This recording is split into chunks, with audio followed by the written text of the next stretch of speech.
Tres Marias muntik ma-rape na aktuhan ni Kalingap Rab. Ito po ang ating panoorin kung totoo nga ba ito dito sa vlog na ito.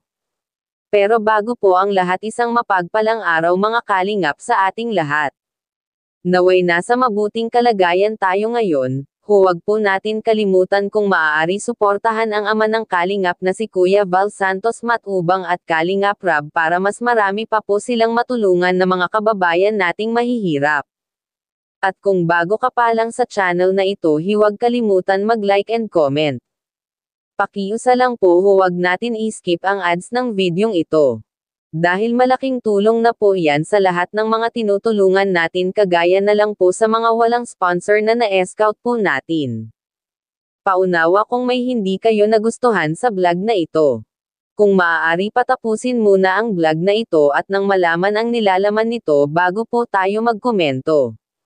Panoorin po natin ang maikling video ng Tres Marias na kung saan po ay nagalit ang kanilang kapitbahay matapos makatanggap ng hindi maganda na salita. Mga Kalingap, mga ka-viewers, mabuti na lang po at nakalipat na kaagad ang Tres Marias sa bagong bahay nila, dahil sa tuwing uuwi pala sila natatakot sa daan dahil may nakikita po silang lalaki na naglalakad doon banda sa kanila. Mabuti na lang talaga at nailipat na sila ni Kuya Rab ng bahay at doon safe na po sila.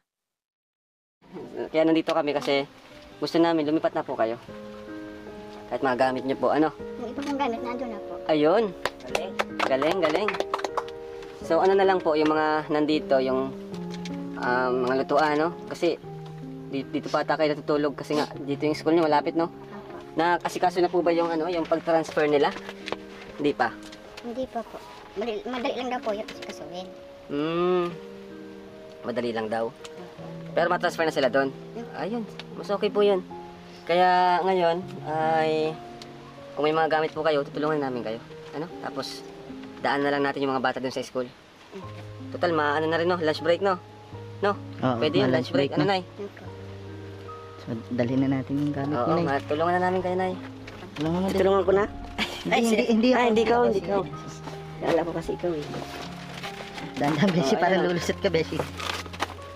So, ngayon mga Kalingap, nilipatan natin sila para iwan na nila itong bahay na ito. Para ano, doon na talaga sila tumira. At least nakasarako na pala yung mga bagyan. Ikaw, Wala ka pasok? Beshi, tama ka, ready na sila, no? Nakasarako na. Mabilis, oo. Mabilis na. Ayos. Ito, naka-plastic na rin yan. Ito yung binili natin mga bag, oh. Ang ginagamit na nila. Si tatay, Nay? Nagtatrabaho po. Madilim pa, wala na. Sige, tara, tulungan natin. Okay na. Kanya ka. Ayan. Wala, mapuputikin kasi kaya daw na ano. Sapatis ko. Nagkahakot na tayo. Ano pa to, eh? Pwede na siguro. Oo, at malipat na rin naman sila. Sige, tulungan mo, Beshi. Ito, bigas, eh. Huwag na yung mga lumang kumot, ano? Palitan yan. Bili na tayong bago. Ay, may mga libro. Ay, hala, sira. Sira yung bagay. Sige na. Sige.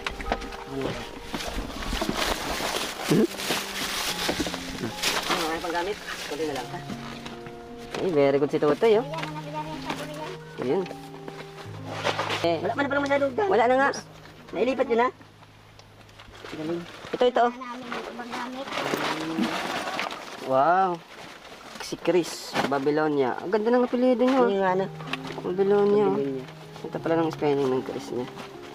Paano? Magsusulat na siya. Pwede na. Marunong na magsulat si Chris? Ayos, very good. Yan o, luning. Luningning. Subject, luning ba itong subject? Itaas ang ning. Mga damit. Yung mga unan. Sige tayo, kunin natin. Yung mga luma po na madudumi, wag nyo na pong anuhin, ha? Nararamdaman ba sa tweet?